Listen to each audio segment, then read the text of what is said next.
5 انواع من الفاكهه ما تقلش اهميه عن اللحوم. لعيبه كمال اجسام وكل شخص بيسعى ان هو عضلاته تكبر وجسمه يبقى رياضي وقوي لازم يدرك ان في انواع من الفاكهه ما بتقلش اهميه عن اللحوم. ملحوظه، الفاكهه دي غنيه جدا بالبروتينات والفيتامينات المهمه لعمليه البناء العضلي، وكلنا عارفين في عالم كمال اجسام ان اللحوم والبروتين من اهم العناصر الغذائيه اللي بتعمل عضلات، لكن في الحقيقه اغلب الناس مش بتهتم بانواع الفاكهه اللي هقول لك عليها. اول فاكهه الافوكادو. اثبتت بعض الدراسات اهميه الافوكادو الرائعه في احتوائه على الدهون الاحاديه الغير مشبعه، ودي بتمنح قلبك قوه ان هو يتحمل الضغط والمجهود اثناء التمرين. كمان بتحتوي على نسبه كبيره من البروتين النباتي المهم للعضلات، بالاضافه ان هي بتحسن من عمليه الاستشفاء العضلي وترميم الانسجه العضليه المتهالكه بعد يوم عنيف من التمرين الشاق. تاني فاكهه التوت. التوت بيحتوي على نسبه عاليه من المنجنيز، وده بينظم عمليه التمثيل الغذائي للعناصر الغذائيه المختلفه. كمان بيحسن قدره الجسم على انتاج هرمون التست، وده الهرمون المسؤول عن بناء العضلات وزياده حجمها. ولو خدت بالك من حاجه مهمه، هتلاقي طعم التوت في اغلب المكملات الغذائيه خاصه مكملات الباور، وده عشان قيمته الغذائيه العاليه. ثالث حاجه الموز، وده يعتبر منجم من الطاقه اللي ممكن تمد جسمك بيها، وواحده منه تمنحك طاقه بتدوم ساعه ونص، وده في حاله لو انت ملتزم ببرنامج غذائي محكم ليه. يعني ما تفضلش جعان طول اليوم وتيجي قبل التمرين تاخد موزه. عشان تبقى فاهم، الموز بيحتوي على 3 انواع من السكر الطبيعي. اول حاجه السكروز وسكر الفواكه والجلوكوز، وهم دول سبب الطاقه اللي بتمد جسمك بيها. وفي الوقت ده لو انت اكلت موزه قبل التمرين واهملت في وجباتك اليوميه طول اليوم هيجي لك هبوط في نص التمرين، لان جسمك في الوقت ده فاضي من الجلايكوجين. الموز غني جدا بعنصر البوتاسيوم، وده كلمه السر في ادمان الرياضيين ليه، ومهم لانه بيمنع الاجهاد الذهني والبدني عندك، بس ده في حاله لو انت بتمد جسمك بالوجبات اليوميه بتاعتك. رابع فاكهه الاناناس، ومن مميزاته انه بيقاوم رغبه الجسم على الاحتفاظ بالدهون اللي جواه، وده بيخلي عضلاتك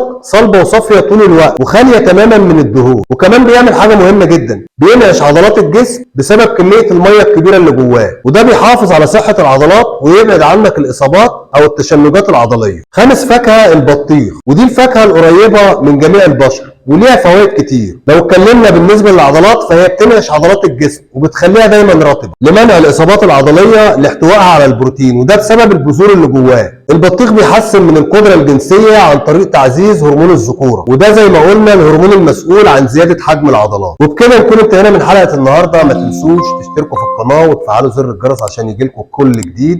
كان معاكم الكابتن عمرو فليكس. السلام عليكم.